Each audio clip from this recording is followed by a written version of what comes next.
आज का विषय है विनाश और क़यामत की भविष्यवाणियाँ तथा आस्था के क्षेत्र में ज्ञान खलनायक क्यों है। आज यह एक ऐसा विषय है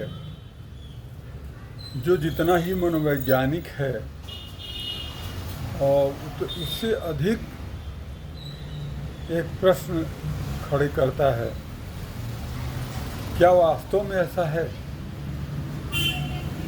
सबसे पहले हम विनाश और क़यामत की भविष्यवाणियों पर देखते हैं।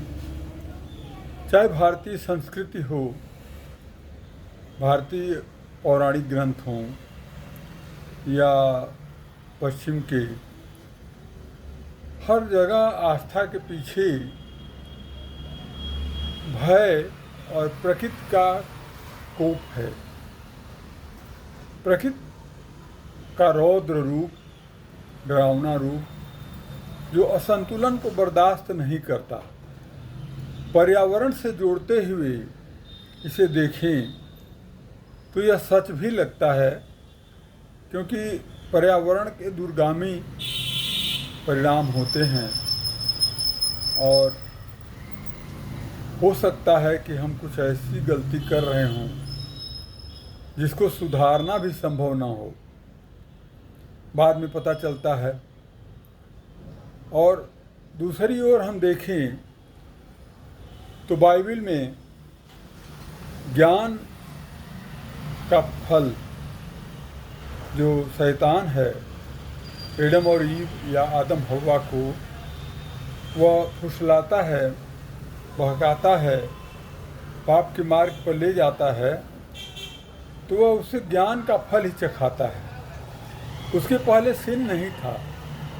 एक अबोधता, निष्पापता की कल्पना की गई है और मासूमियत, जैसे बच्चा दोषी नहीं होता क्योंकि वह कुछ भी नहीं जानता है, लेकिन जैसे ही वह जान लेता है उसकी पिटाई होने लगती है, क्योंकि वह जानने लायक हो गया है, जानता है, फिर भी गलती कर रहा है।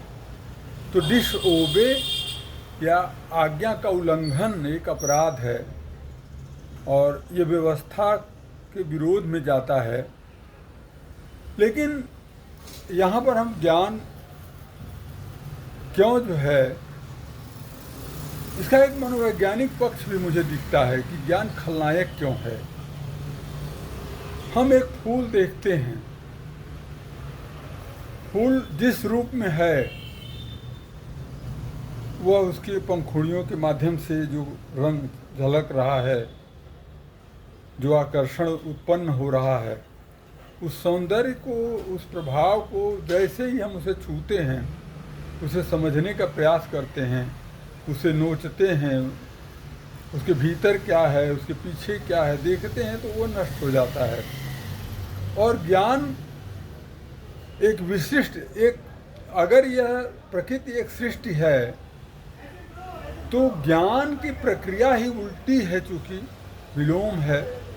हम होने से न होने की ओर बढ़ते हैं, कैसे हुआ है इसकी ओर बढ़ते हैं। तो इसको मैं विशिष्टीकरण कहूँगा, सृजन का विलोम उपस्थित करते हैं हम समझने के प्रयास में। इसको ऐसे देखें कि ज्ञान जो है, जैसे सारे पशु, चाहे वो मगरमच्छ हो, जो मांसाहारी और शिकारी जो पशु हैं, चाहे सिंह हो, बाघ हो, ये जानते हैं या परंपरा से कि गर्दन पकड़कर तोड़ देने से या दबा देने से कुछ ऐसा होता है, सांस अवरुद्ध हो जाता है और जो शिकार है वो मर जाता है, प्रतिरोध नहीं कर पाता। अब वो ऑक्सीजन नहीं जानता है, श्वास नहीं जानता है, लेकिन यह जानता है कि ऐसा है। वध और जो फांसी देना है, ये सारी चीज़ें मृत्यु का ज्ञान है कि मृत्यु हो सकती है, जीवन कैसे मृत्यु तक जाता है, सारे हत्यारे ज्ञानी होते हैं। और इस तरह से आप देखें तो ज्ञान यहाँ भी खलनायक के रूप में है। ज्ञान का दुरुपयोग ज़्यादा हुआ है, इसलिए ज्ञान जो है। दूसरी बात है कि ज्ञान हमें तरह तरह के प्रश्नों से उलझा देता है। एक ज्ञान दूसरे ज्ञान की ओर का आधार बनता है और फिर हम स्वतंत्र होने लगते हैं। ज्ञान स्वतंत्र भी करता है। स्वतंत्र होना, कई बार उच्छृंखल होना या अपनी जड़ से भटकने, मूल स्थान से भटकने, जड़ से कटने की तरह होता है, कहीं और ले जाता है जहां हमको नहीं होना चाहिए। तो उसके बहुत खतरे हैं और यहाँ पर जीवन के जो मूल नियम हैं उसके पास रहने का आह्वान धर्म करता है। आज का विज्ञान इसीलिए भटक जाता है कि वह उस अनैतिकता को नहीं देख पाता जो एक बम के फूटने के बाद जिंदा आदमी को या जीवित आबादी के विनाश के लिए जब उस पर फेंकता है तो उसके अनैतिकता को नहीं देख पाता है। तो इस तरह से ज्ञान का एक खलनायक पक्ष है। दूसरा यह है कि ज्ञान उसके मूल सौंदर्य को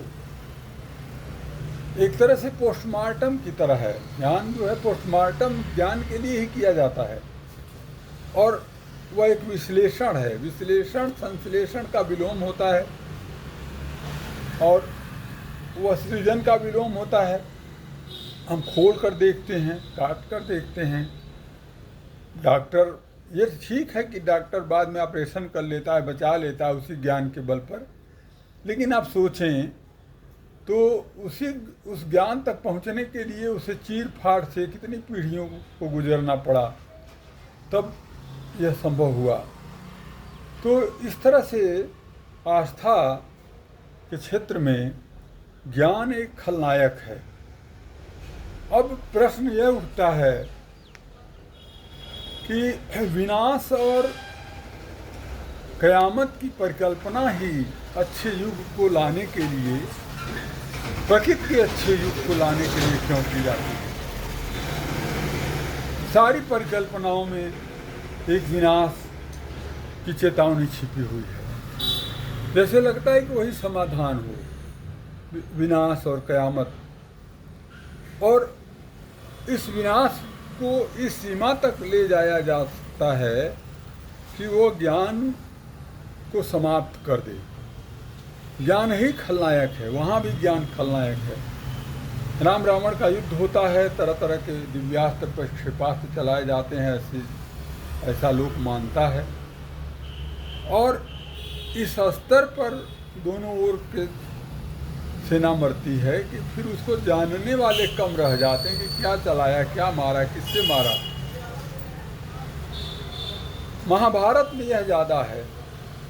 दिव्यास्त्र चलते हैं, प्रक्षेपास्त्र चलते हैं, ब्रह्मास्त्र चलते हैं, लेकिन वो ब्रह्मास्त्र कौन थे, अगर पुष्पक विमान था तो कैसे चलता था, इसको बताने वाला कोई नहीं बचा।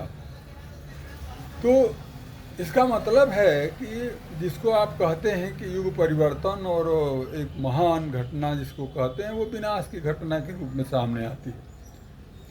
प्रकृति एक विनाश की व्यवस्था करती है और वही उसके समाधान में। वह एक अयोग्य आवारा संतान के हाथ में ज्ञान को नहीं रहने देना चाहती। कुछ इस तरह धर्मशास्त्र कहते हैं। अब प्रश्न यह है कि आजकल फेसबुक पर से अधिक यूट्यूब वगैरह पर बहुत, जब से ये कल की विमर्श शुरू हुआ, कल की अवतार फिल्म के बाद, तरह तरह से, और जो जटिलता है, युद्ध है, और तरह तरह की टेक्नोलॉजी अलग अलग राष्ट्रों के पास हो गई है। पाकिस्तान के पास एटम बम हो गया है जो जिसमें कोई नैतिकता नहीं है। राष्ट्रवाद, राष्ट्र की छवि भी नहीं निर्मित कर पाया, लेकिन वह जो है परमाणु बम चलाने की धमकी देता है। तो इस तरह से देखा जाए तो विनाश अयोग्य और जिनके पास अपने क्रोध का नियंत्रण करने की सामर्थ्य नहीं है और दुनिया को दुश्मन की तरह देखने की ताकत है, उनके हाथ में तरह तरह के आविष्कार आ गए हैं, हो गए हैं। इसमें इजराइल भी है, ईरान भी है।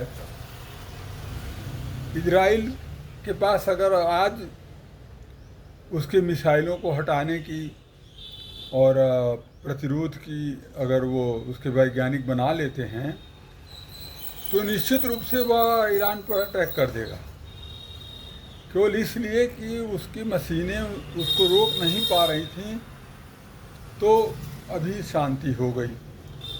अगर ईरान के पास ये हो जाए कि नहीं, हमारे ऊपर ईरान के साथ दिक्कत ये है कि ईरान के पास प्रतिरोध नहीं है, मिसाइलों को रोकने की क्षमता नहीं है, बमबारी को रोकने की क्षमता नहीं है, वो विनाश को नहीं रोक सकता।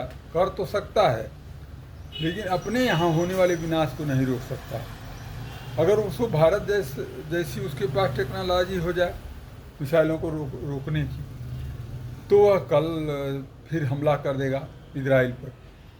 तो यहाँ पर देखने की बात यह है कि युद्ध सही है कि नहीं सही है। युद्ध में अगर हम पिट सकते हैं तो हम सभ्य बनकर रहेंगे, नहीं लड़ेंगे। अगर हम मार सकते हैं तो हम कभी भी मार देंगे, फिर हम क्यों बर्दाश्त करें। तो यह जहाँ सोच हो तो वह विनाश 2 कदम पर ही रहेगा। यहाँ प्रश्न यही है फिर कि विनाश और क़यामत जो है, प्रकृति के पास उस विज्ञान युग को जिसको उसने बहुत ही परिश्रम से अनेक पीढ़ियों द्वारा विकसित किया, प्रश्न यह है कि विज्ञान युग क्यों नहीं आ सकता। सत्य युग आना चाहिए तो वह पौराणिक ढंग का चाहिए। विज्ञान युग नहीं आ सकता, या विज्ञान की कोई नैतिकता नहीं क्यों है हो सकती, विकसित की जा सकती, कि वैज्ञानिकों के पास भी एक नैतिकता हो। और मूल समस्या यही है कि विज्ञान जो है, अभी तक जो विज्ञान है वह उसने अपनी को नैतिकता से नहीं जोड़ा है और मूल्यों से नहीं जोड़ा है, संयम से नहीं जोड़ा है, और वह पूंजीवादियों के हाथ में है और दूसरों को अपनी सफलता के लिए किसी भी सीमा तक दूसरों को नष्ट कर देने में विश्वास करने वाले लोगों के हाथ में है। तो विनाश और क़यामत की जो परंपरागत अवधारणा है, जिसमें कि ये बताया जाता है कि प्रकृति नाराज़ होगी तो पूरा विनाश कर देगी और सारा ज्ञान वापस ले लेगी। हो सकता है कि कोई बचे और ऐसा बचे कि उसके पास रेडियो चलाने, रेडियो बनाने की क्षमता ना हो, रेडियो चलाने की क्षमता ना हो, मिसाइल बनाने की क्षमता ना हो, मिसाइल चलाने, तो वो जिंदा रहेगा ऐसा व्यक्ति, जन सामान्य, लेकिन वो प्रशिक्षित नहीं है। तो कभी आपने सोचा है कि बारूद भी जैसे निकलता है या सोना भी जैसे निकलता है, अगर उसको ये भूल जाए आदमी जो नहीं अप्रशिक्षित, या जिसको पता ना हो कि कैसे बनेगा, कैसे निकाला जाए, तो वह अगर जीवित रहता है तो वो कुछ नहीं कर पाएगा। सीमेंट भी बनाने के लिए, और सीमेंट कैसे बनेगा इसके लिए भी विज्ञान चाहिए, वो रासायनिक उत्पाद है। तो घर भी नहीं बनेंगे, सीमेंट का उपयोग कर भी बंद हो जाएगा। तो ज्ञान जो है, अब इस तरह की सभ्यता की कल्पना करना, इस तरह के विनाश की परिकल्पना करना कि सारी सुख सुविधाएं जो है समाप्त हो जाएं, अब तक की यात्रा समाप्त हो जाए और हम पुराने युग में पहुंच जाएं, तो यह एक मजाक है। और मुझे लगता है कि मानव जाति को और प्रकृति को स्वयं ही मानव जाति को तय करना है कि वह विज्ञान युग को नैतिक मूल्यों के साथ बचा सकता है कि नहीं, या विज्ञान युग की उपलब्धियों को नैतिकता, अस्तित्व की नैतिकता के दायरे में ला सकता है कि नहीं, यह है कि स्वयं तय करना है। क्योंकि प्रकृति जो है, मुझे नहीं लगता कि प्रकृति को इससे आपत्ति होगी कि आप जो है सुखी रहें, जीवित हैं और सुखी होकर जीवित रहें, सुरक्षित ढंग से जीवित रहें। प्रकृति को इससे क्यों आपत्ति होगी? यह तो सोचा नहीं जा सकता कि प्रकृति फिर विनाश की जो पौराणिक कल्पनाएं हैं, धर्मशास्त्री कल्पनाएं हैं, ये ऐसा क्यों चेतावनी देती हैं? क्योंकि उनको विश्वास नहीं है कि हम ज्ञान के साथ, हम ज्ञान की पात्रता, ज्ञान को रखने की पात्रता खो चुके हैं। हमने ऐसा कुछ भी प्रदर्शित नहीं किया कि हम ज्ञान के संरक्षक हो सकते हैं, ज्ञान के सदुपयोग करने वाले हो सकते हैं।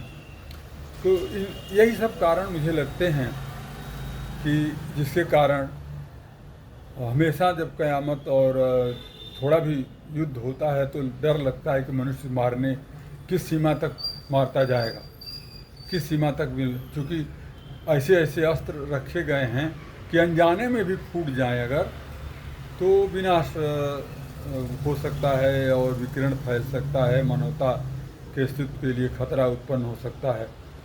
तो खतरे तो हैं, जिसको जो मजाक जैसा लगता है उससे ज़्यादा गंभीर संकट है मनुष्य जात के समक्ष, और ये भी हमें सोचना चाहिए।